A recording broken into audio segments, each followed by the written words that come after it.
Congress party హస్తం గుర్తుకే మన ఓట్లు వేయాలి. అఫ్జల్ ఖాన్ గారి హస్తం గుర్తుకే మన ఓట్లు వేయాలి. అఫ్జల్ ఖాన్ గారి హస్తం గుర్తుకే మన ఓట్లు వేయాలి. వేయాలి హస్తం గుర్తుకే మన ఓట్లు వేయాలి. గెలిపించండి అఫ్జల్ ఖాన్ గారిని ఎమ్మెల్యేగా గెలిపించండి. కడప ఎమ్మెల్యేగా అఫ్జల్ ఖాన్ గారిని గెలిపించండి. ఎమ్మెల్యే అఫ్జల్ ఖాన్ గారిని గెలిపించండి. కడప ఎంపీగా శ్రీనివారెడ్డి గారిని గెలిపించండి. ఎంపీగా కరపత్రాలు చూసుకోండి.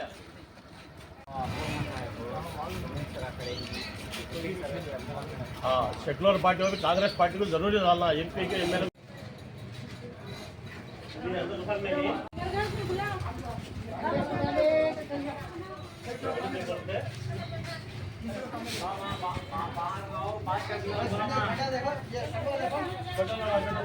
कांग्रेस को डालना एमपी को डालना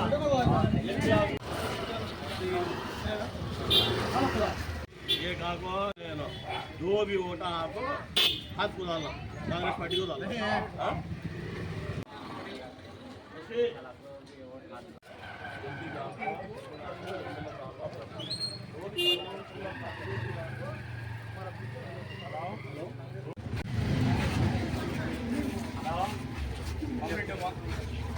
जीता को है उनसे क्या कुछ फायदा हुआ क्या कितना नुकसान दरगाह की जमीन चले गए बकबोट की जमीन चले गए कब्रिस्तान तक भी छोड़ते नहीं और गरीबों के घर भी छोड़ते नहीं उसके वास्ते लोकल एमएलए को टारगेट करके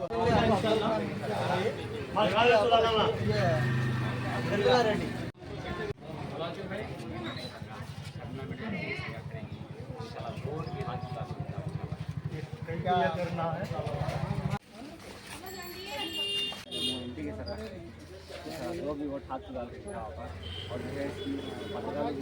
से अपने आप को बचाने के वास्ते अपने औलाद को बचाने के वास्ते कांग्रेस पार्टी को वोट डालना है। देखो ऊपर शर्मिला रेड्डी जो राजशेखर रेड्डी की बेटी है उन्होंने और अफजल खान साहब लोकल यहाँ पर एमएलए हैं उन दोनों को इंशाल्लाह वोट डालना है।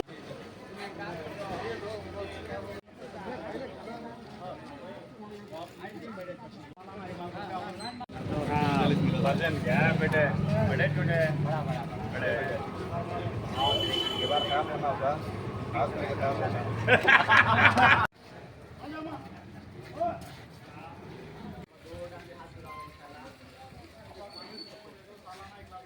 गाड़ी है ऑटो है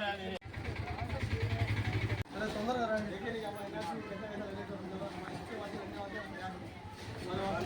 రా చెప్పండి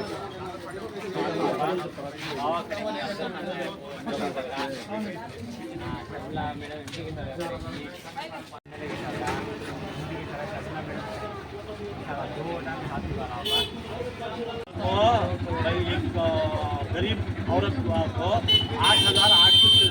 8,880 राहुल गांधी प्राइम मिनिस्टर बनने वास्ते एमपी को डालो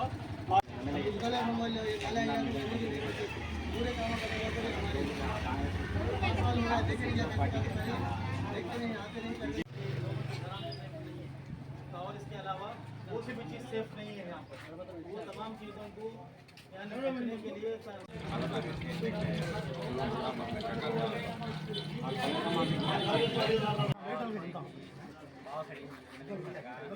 देख रहे हैं कैसे करते हैं हमें आज का नाम कांग्रेस से जिताना एमएलए आपको अफजल खान है एमपी आपको शिंदे रेड्डी है दो वोटा भी आपको कांग्रेस को डालना ये दाली का है ठेला गाड़ी से कोरोना निर्णय से बल्ला की स्कीम है क्या गरीब आदमी की स्कीम है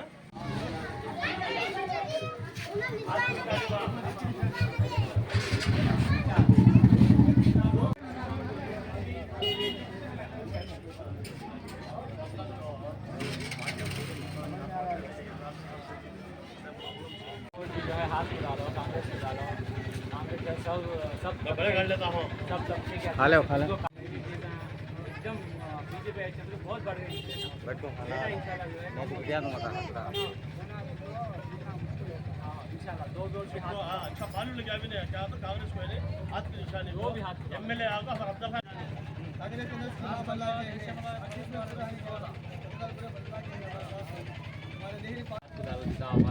इंशाल्लाह कांग्रेस पार्टी जो है सब तबके के आदमी से मिलकर जाने वाली पार्टी है और ये जो भी जो है रेट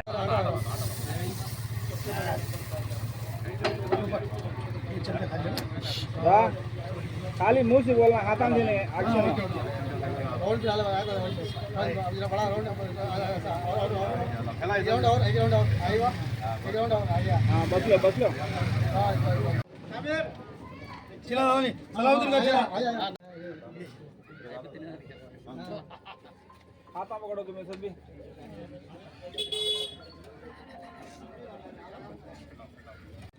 दस्तगीर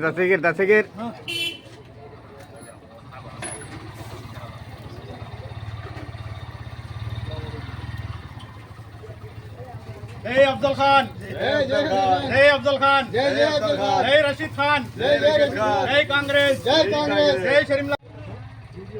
మా నాన్నగారు ఎమ్మెల్యే అభ్యర్థి టీకే అఫ్జల్ అలీ ఖాన్ గారు, కాంగ్రెస్ పార్టీ అభ్యర్థి, తర్వాత షర్మిలా మేడం గారు ఎంపీ అభ్యర్థిగా నిల్చున్నారు. ఖచ్చితంగా వీళ్ళిద్దరిని అత్యధిక మెజారిటీతో గెలిపించాలని ఈరోజు మేము 27వ డివిజన్లో హౌస్ నగర్లో ప్రచారం చేస్తున్నాము. దీనికి చాలా బాగా స్పందన వస్తుంది. ఇక్కడ మౌలిక సదుపాయాలు లేనందువలన చాలా ప్రజలు చాలా ఇబ్బంది పడుతున్నారు. నీటి సమస్య అనేది చాలా గంభీరంగా ఉంది. ఇక్కడ ఉండే ఇల్లులు కూడా ఖాళీ చేసేసి బయట ఊర్లకు వెళ్ళిపోయి అంత గంభీరంగా ఈ సమస్య అయిపోయింది. దీని తర్వాత నేను మరలా ఇంకొకటి, ఎవరైతే మా కాంగ్రెస్ పార్టీ అభ్యర్థి అయిన అఫ్జల్ ఖాన్ గారి పైన ఎవరైతే విమర్శలు చేస్తున్నారో వాళ్ళు ఖచ్చితంగా వాళ్లకు ఖచ్చితంగా నేను ఒకటి ప్రశ్న అడగాలనుకుంటున్నాను. మీరు ఎక్కడెక్కడ ఏమేమి చేశారు, ఎంతెంత తిన్నారు, ఎవరికాడ ఏమేమి డబ్బులు తీసుకున్నారు, ప్రజలకు మాకు అంతా బాగా తెలుసు. మా నోర్లు మీరు విప్పద్దు. మీ పార్టీకి మీరు ఉండండి, మా పార్టీకి మేము ఉంటాము. ఖచ్చితంగా అందరు ప్రజలలో కాంగ్రెస్ పార్టీ గురించి మంచి స్పందన ఉంది. తర్వాత స్పెషల్ స్టేటస్ గురించి కూడా మనము షర్మిలా మేడము, రాహుల్ గాంధీ గారు చెప్పారు. ఖచ్చితంగా మనము కేంద్రంలో మన ప్రభుత్వం వస్తే స్పెషల్ స్టేటస్ ఖచ్చితంగా అమలు చేస్తామని హామీ ఇస్తున్నాము. జై అఫ్జల్ ఖాన్, జై కాంగ్రెస్ పార్టీ. ఈరోజు 27వ డివిజన్ గౌస్ నగర్లో కాంగ్రెస్ పార్టీకి ప్రచారంగా ఎంపీ అభ్యర్థి షర్మిలమ్మ గారికి, అలాగే ఎమ్మెల్యే అభ్యర్థి మన అఫ్జల్ ఖాన్ గారికి ఓటు వేయాలని ఈరోజు గౌస్ నగర్లో వీధిన తిరుగుతున్నాము. కానీ ప్రజల్లో మంచి స్పందన వస్తుంది. మీకంటే ముందు మేమే కాంగ్రెస్కు ఓటు వేయాలనుకుంటున్నాము. ఇరు పార్టీలు 5 సంవత్సరాలు ఏమి చేయలేదని చెప్పేసి ప్రజల్లో మంచి స్పందన వస్తుంది. కనుక ప్రజలారా మీరు గమనించాలి, మన కడప అభివృద్ధి కానీ, మన రాష్ట్ర అభివృద్ధి కానీ, మన దేశ అభివృద్ధి కానీ ఒక కాంగ్రెస్ పార్టీతోనే సాధ్యము. కనుక పూర్తిగా మన రాష్ట్రంలో కూడా ఎంపీలందరికీ కాంగ్రెస్ గెలిపించేసి ఎమ్మెల్యేలను అత్యధికంగా మా టార్గెట్ అయితే 25 నుంచి 30 ఎమ్మెల్యేలు గెలుస్తారని ఉన్నది. కానీ కాంగ్రెస్ పార్టీ కింగ్ మేకర్గా కూడా ఈ రాష్ట్రంలో ఉంటుంది. అలాంటప్పట్లోనే మనం ఏదైనా పని చేసుకునేదానికి కూడా చాలా ఆస్కారాలు ఉన్నాయి. కనుక మీ అందరినీ కోరుకునేది ఏమంటే కాంగ్రెస్ పార్టీ సెక్యులర్ పార్టీ, మన అందరి పార్టీ, అందరినీ కలుపుకునే పార్టీ. ఎన్నో సమస్యలు ఇంతకుముందు కూడా మైనార్టీల మీద బీజేపీ అనుబంధం ఉన్న పార్టీలు మా సిఏఏ కానీ, ఎన్ఆర్సీకి కానీ ఇలాంటి నల్ల చట్టాలకు ఎన్నో ఈ పార్టీలు సపోర్ట్ చేశాయి. కనుక మన ముస్లింల కోసము, మైనార్టీల కోసము, గిరిజనుల కోసము, దళితుల కోసము, పేదవారి కోసము, లౌకికవాదులు, హిందువుల కోసము ఒక కాంగ్రెస్ పార్టీనే మన అందరికీ కలుపుకొని పోయే పార్టీ, మనకు అభివృద్ధి చేసే పార్టీ, మన అందరి ఎంట ఉండే పార్టీ. కనుక సోదరులు అందరికీ మరొకసారి మనవి, కడప నగరంలో ఎమ్మెల్యే అభ్యర్థిగా మన అఫ్జల్ ఖాన్ గారు ఉన్నారు. ఆయనకు అత్యధిక మెజార్టీతో గెలిపించాలని చెప్పేసి మేము అందరినీ కోరుకుంటున్నాము. అలాగే కడప జిల్లాకు ఎంపీగా మన షర్మిలమ్మ గారు ఉన్నారు. ఆమెకు అత్యధికంగా 5 లక్షల ఓట్ల మెజారిటీతో గెలిపించాలని చెప్పేసి కడప ప్రజానికానికి, కడప జిల్లా ప్రజానికానికి, ఆంధ్రప్రదేశ్ ప్రజానికానికి మరొకసారి కాంగ్రెస్ పార్టీని గెలిపించాలని కోరుకుంటున్నాం.